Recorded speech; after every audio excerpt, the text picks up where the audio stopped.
Hello, quilters.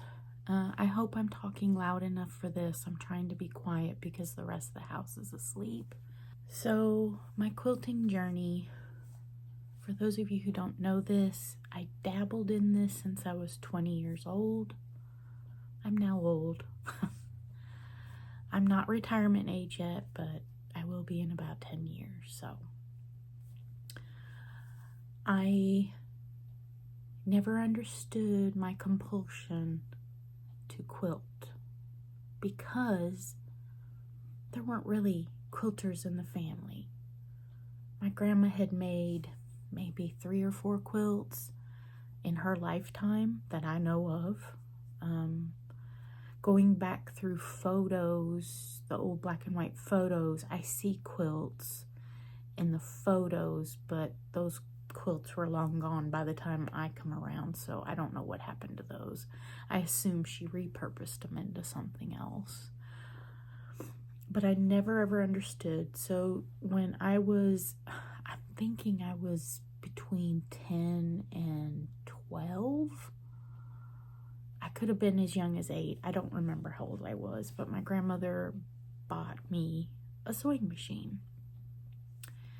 Unfortunately, that machine is one of those machines that was built in the 60s where the needle is off center and you can't center the needle. And so your 1/4 inch, you cannot do a 1/4 inch.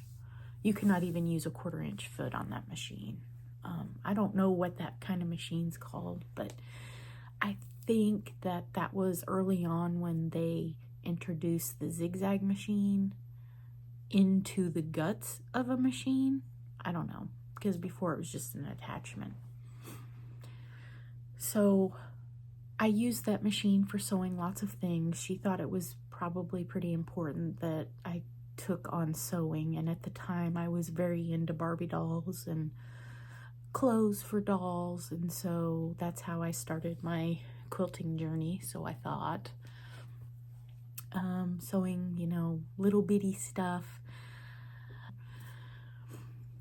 So like I said, I've been quilting since I was 20, and my first 2 tops I had just sold maybe 5 years ago at a yard sale. I had held on to those tops for a good 35 years, thinking I was going to do something with them, but I didn't know the next step. And so this was before I really got into quilting. And I sold those tops for what I had in it for fabric, so I didn't lose money on it. I mean, if you go back that many years, fabric might have costed $1.99 a yard, and I still had fabric left over, and I think I sold those tops for $20 a piece. So, and it was a monkey wrench pattern, and it was 2 fabrics that were coordinating. Sold those, and those 2 quilts, I didn't know what I was doing. This was before the internet. Had 5/8 inch seams. Okay, I did not know that. So that was an extra lot of fabric in that quilt top. But I've always wondered about the compulsion for me to quilt. And is it a compulsion? Everybody calls it their therapy. And I never really thought of it as therapy. Do I think of it as a compulsion? There's some secret thing in my mind that makes me want to quilt. What is the secret? I haven't tapped into that. I don't know. Until now. So last week I had a birthday. My mother told me that my Aunt Janice was sending me something pretty special. And Aunt Janice never gives me birthday presents. Well, I actually think she was sending this to my mom, and my mom is getting to the age where she realizes she can't hang on to everything from the past, so she passed it on to me. So let me show you.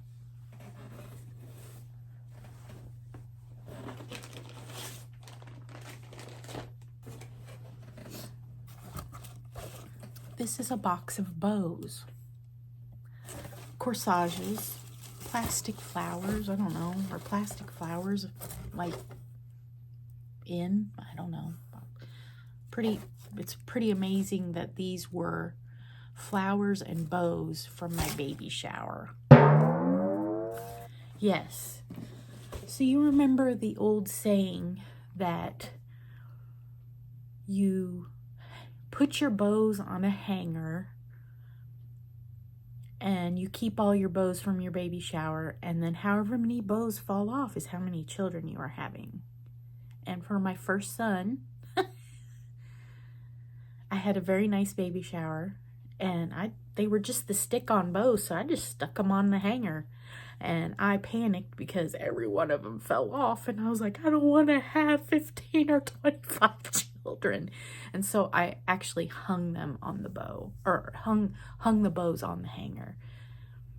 Did I keep those? No. As my son grew, I kept him in his closet. As he grew, those had to go because I needed to make space for his stuff. But not only did I have the bows from my baby shower and my christening and all the little festivities around the newborn baby, I also have all of the cards from the shower. Let me show you. Now, it's kind of depressing because the majority of these people are dead, okay? I have a great aunt that's still alive, her card's in here. And I have two aunts that are still alive, but everybody else is dead. And my mom called me the next day, well, how do you like that? And I'm like, well, it's kind of depressing because everybody's dead that signed these, and it's kind of sad. But at the same time, a lot of these people I did not know. These were friends, neighbors of my parents when they were 27. So, yeah. So, as customary, does this not scream 1970s? I went through all the cards to read the actual gifter. Bob something Francis. Nobody knows who that is. That was probably a friend or a neighbor. But in some of the cards is written, and this also is customary today, where if you go to a baby shower, whoever is throwing the baby shower will write on the back of the card what gift you got, so that when you write a thank you note, you can go ahead and thank them exactly for the gift that you gave. Here's another one. This one is actually from my aunt who saved the box all these years. So, let's see.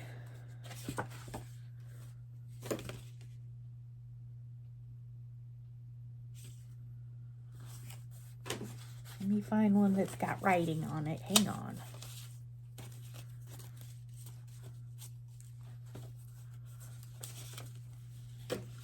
There's even a photograph. Mom couldn't remember who these people were, and then went through the cards, and then the card was signed, and then remembered these were the neighbors. And my dad told me a story of, they live in an apartment complex, and the little boy next door, he named him my name. He was 2. He would just come over, open the door, get on the couch, and lay down and take a nap. My goodness, have times changed? That's so sad to me, that you cannot trust your neighbor with your own children. You can't even trust a church or schools in some instances with your own children.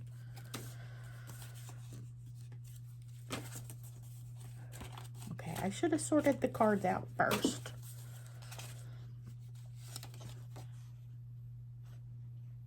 Okay, this is the special card. Let me keep that one. A couple of these cards, I knew who they were from, even though I never met the person. Okay, so this card, again, 1970s, was from my grandma and grandpa. And I was so excited to see the card my grandparents gave my parents for the birth of me, and to see their handwriting once again, because they've been gone for a long time. And unfortunately, my aunt was 13 years old at the time, so she signed the card, Grandma and Grandpa.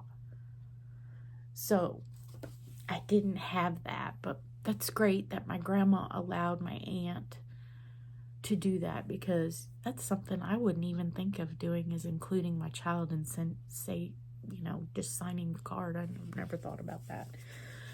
So they purchased this card. This card's been handled maybe 4 times. So in essence, I'm touching something that they recently touched. This touches my heart. But they gave a diaper bag and a bath blanket. All of these things are long gone. Include the people and the stuff. Okay, so that's neat that people do that. But then I get to this one, this card. And there's actually 3 cards identical to this one. So they must have went to the dime store and all bought the same card, because that's what it was for a baby girl. So obviously this was given to me after I was born, because that was back when you didn't know the sex of the child before they were born. And it says from my great grandma, and I'm not going to say the last name. And I know she was alive, but because she was so elderly, I don't think she ever came to the house. I'm certain I met her at some point, but when I say great grandma, my great grandfather had married and they had like 12 or 15 children. I don't remember the number now. And then my great grandmother passed early, and then my great grandfather remarried. And so this is his second wife, because he was widowed. And on the back of this card says this. I don't know if this is backwards or not. It says quilt. So I hurried up and I called my mom after I read that. And I'm like, Mom, great grandma gave me a quilt. Is this the quilt you gave me because you weren't sure if it was for me and my brother? And she said, yes. Now that you mention it, that quilt was for you. I said, okay, I have this quilt. I had to go get it out of storage. Because I had never met my great-grandmother, I don't have any emotional ties to her. She's not really blood related. I don't know, because I'm like less than 6 years old in this lady's lifetime of me knowing that, and I don't think I ever met her, but I could have. So now I'm like, oh my gosh, this woman gave a quilt for the birth of me. So fast forward to modern day, in the last 20 years, I work with several people, and each time somebody becomes pregnant or their wife becomes pregnant, I make them a baby quilt. I don't ask what colors you want. I don't do any, I just make them one. And I never understood why I do that. I think it's because of this one gift that I got before I was even born, or right after I was born. And apparently, because of my dad, this would have been my fraternal great-grandmother. My dad, would have been expected to carry on the family name. And so this quilt is in blues. But I guess they thought I was going to be a boy, which is fine. But it has lots of blue flowers, so I don't know. But this is so pretty. So I think my son had tummy time on this when he would go down to my parents, because my mom had this in her closet. So all of my children have been on this and used this, and it is a rag now. It is totally a rag, because I potty trained with this and I washed it repeatedly. Here's the backing.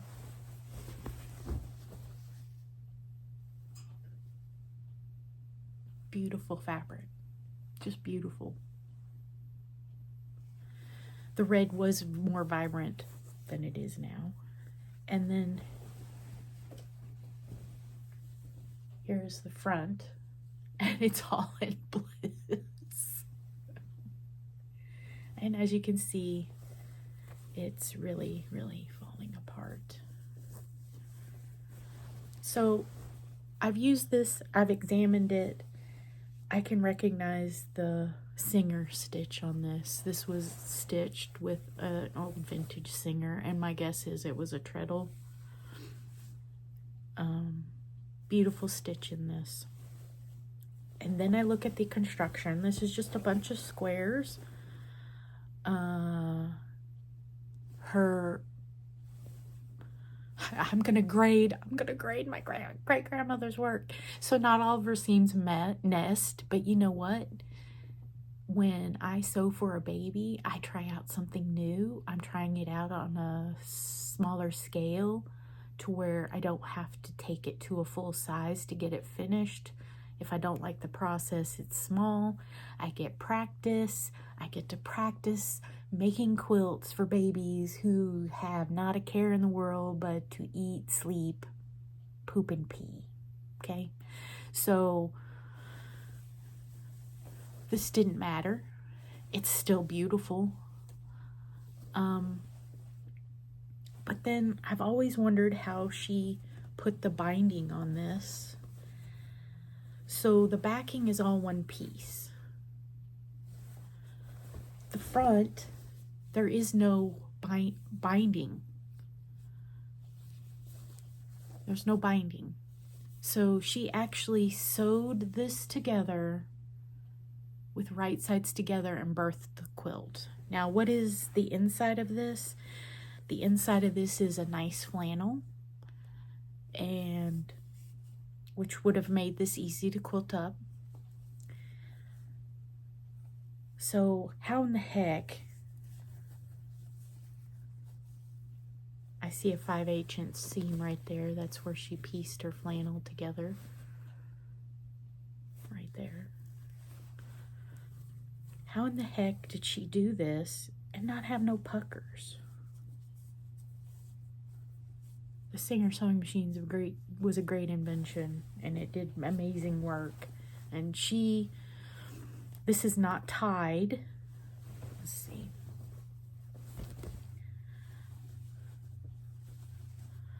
This is quilted every,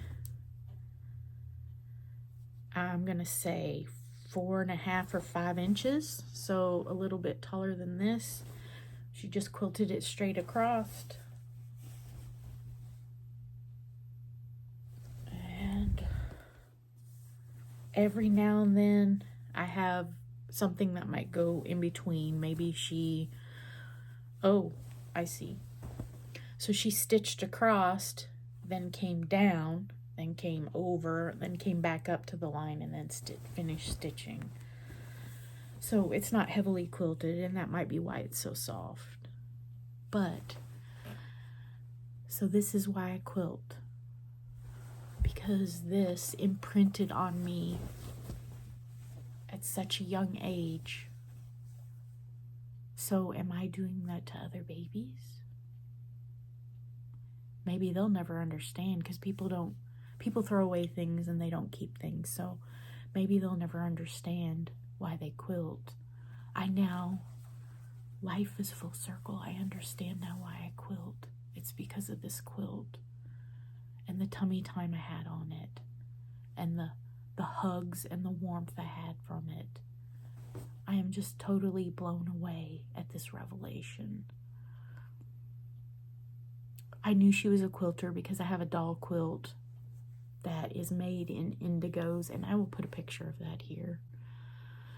It's made of indigos and really turkey reds and old-timey, like 1890s and early turn of the century stuff that has not been in fashion for a long time. And she made a doll quilt out of it, and I imagine she just used her scraps that she had, wanted to get rid of them.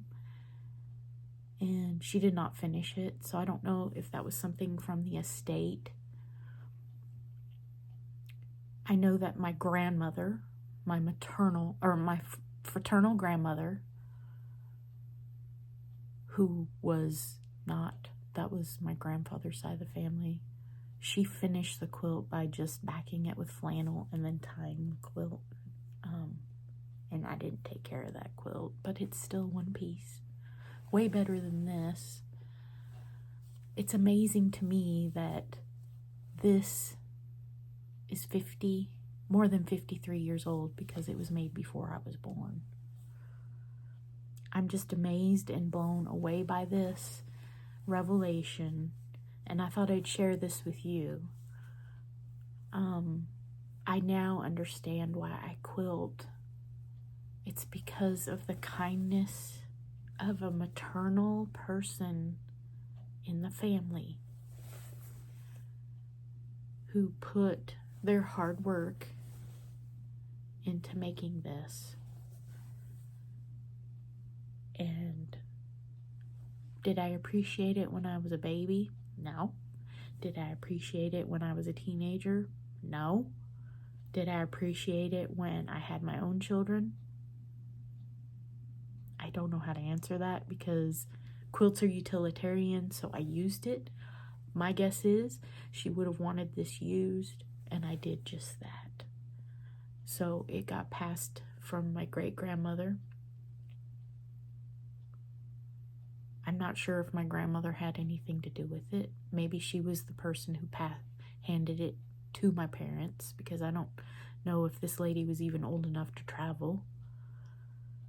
So then it's my parents, it's me, and it's my children. So that's 5 generations. 5 generations. And this has lasted. Even though it's not lasting well now, it's still here and a thing in the present. I am just amazed. Totally, utterly amazed. I am blown away. Whenever I opened up the card and read the quilt, I immediately started crying because I didn't expect to read that. Because I'm a quilter, I know how grateful I am for this gift.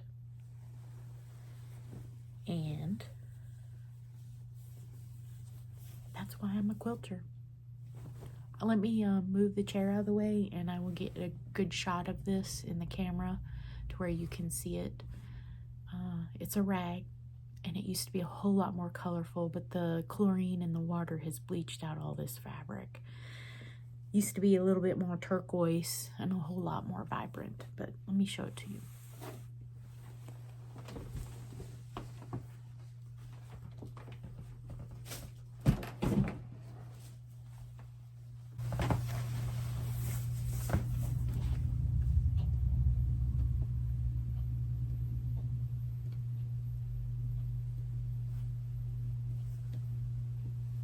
This is why I quilt, people. Do you have a story like this? I would love to hear about it in the comments section. Thank you for being a part of my quilting journey. I appreciate all of you. Thank you for watching. I will try to come up with more content. I've got to come up with what to call this. I'm excited to bring that story to you, but I really want to hear your story. Do you really quilt for therapy? Do you buy fabric for therapy? Do you really think that working with color really helps your brain, helps soothe and calm? Why do you quilt? I now know why I quilt. If you don't know, I want to hear about that too. If you have not a clue, you just like it, I want to hear that too, okay? I want to engage with each and every one of you as much as possible. Leave me a comment. I don't care if it's, I can't hear you. Leave that comment. I love it. I love my viewers. I appreciate you so much. Thank you for watching.